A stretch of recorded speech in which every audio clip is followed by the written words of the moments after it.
இயேசு கிறிஸ்துவின் பரிசுத்த நாமத்தில் உங்கள் ஒவ்வொருவரையும் அன்போடு வாழ்த்துகின்றேன். அன்புக்குரிய தேவ பிள்ளைகளே, திருமண தம்பதியருக்கு நல்வாழ்விற்கான 6 ஆலோசனைகளை நாம் படிக்க வேண்டும் என்று ஒவ்வொன்றாய் படித்து வருகிறோம். அதில் 5வது கருத்தாக அதிகமாக சிரியுங்கள் என்ற ஒரு கருத்தை உங்களுக்கு முன்பாக நேற்று தினத்தில் நான் ஆரம்பித்தேன். பிரியமான தேவஜனமே, என்னென்ன விஷயங்களுக்காக சிரிக்கலாம் என யோசியுங்கள். சின்ன சின்ன விஷயங்களுக்காக அழுத்தம் அடைவதை தவிர்த்து விடுங்கள் என்று தம்பதியருக்கு நாங்கள் சொல்லுகிற ஒரு ஆலோசனை. திருமணத்தில் தம்பதியருக்கு நடுவே உருவாகும் பல பிரச்சனைகளுக்கு அவரவருடைய தனித்தன்மையான நடத்தை தான் காரணமாக இருக்கின்றது என்பதை மீண்டும் நினைவுபடுத்துகிறோம்.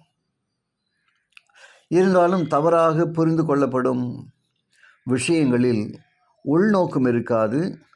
அத்தகைய சூழ்நிலைகளில் சிரிப்பதற்கு கற்றுக்கொள்ளலாம்.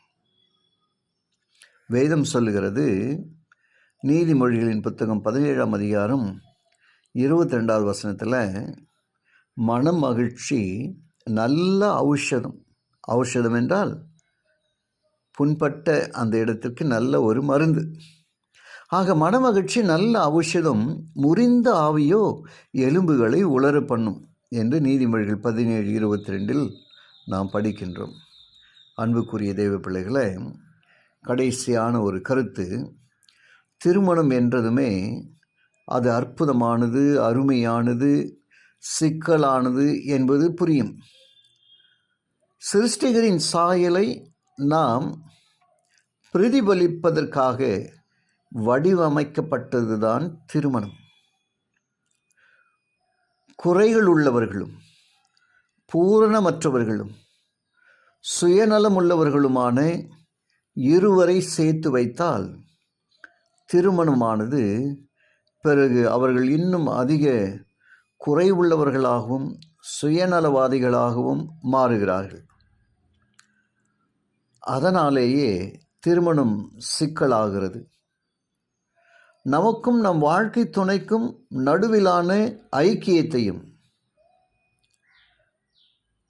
தேவனுக்கும் நமக்கும் இடையேயான ஐக்கியத்தையும் அழித்து விடுவதாக அச்சுறுத்துகிற சத்துருவுக்கு எதிராக நாம் சேர்ந்து போராட வேண்டும்.